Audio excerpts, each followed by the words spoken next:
பலவந்தமாக பேருந்துக்குள்ளிருந்தபடி கண்ணாடியை உடைக்கும் இந்த பயணிதான் பேருந்து ஓட்டுநரை கத்தியால் குத்தியதாக கூறப்படுகிறது. கர்நாடக மாநிலம் பெங்களூரு ஒயிட்ஃபீல்டுக்கு அருகில் உள்ளது ITPL பேருந்து நிறுத்தம். இங்கு வால்வோ பேருந்து ஒன்று பயணிகளை ஏற்றியுள்ளது. ஏற்கனவே பேருந்துக்குள் கூட்டம் நெருக்கி அடித்தபடி இருக்க பேருந்து படிக்கட்டில் நின்ற பயணி ஒருவரை நடத்துனர் உள்ளே வரும்படி கூறியுள்ளார். அப்போது அவருக்கும் நடத்துனருக்கும் வாக்குவாதம் ஏற்பட்டுள்ளது. இதனால் ஆத்திரமடைந்த அந்த பயணி தான் மறைத்து வைத்திருந்த கத்தியால் நடத்துனரை குத்தியுள்ளார். இதனால் பயணிகள் அலறி அடித்தபடி பேருந்திலிருந்து இறங்கியுள்ளனர். அப்போதும் அந்த பயணி கத்தியை காட்டி மற்றவர்களை வேகமாக இறங்க கூறி மிரட்டி இருக்கிறார்.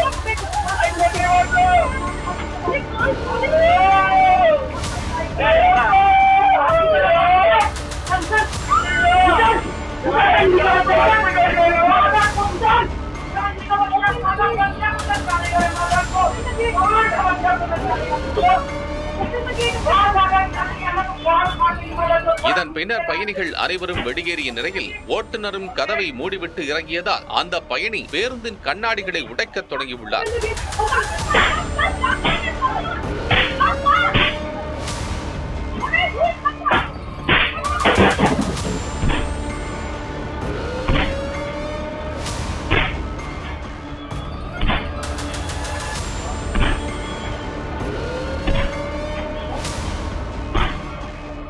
ஒரு கட்டத்தில் அந்த பயணியால் கண்ணாடியை உடைக்க முடியாமலும் பேருந்திலிருந்து வெளியேற முடியாமலும் சோர்வடைந்துள்ளார். பேருந்தின் CCTVயில் பதிவான காட்சிகள் தற்போது வெளியாகி பதைபதைப்பை ஏற்படுத்தியுள்ள நிலையில் குறிப்பிட்ட அந்த இளைஞரை போலீசார் பிடித்து விசாரணையில் ஈடுபட்டு வருவதாக கூறப்படுகிறது.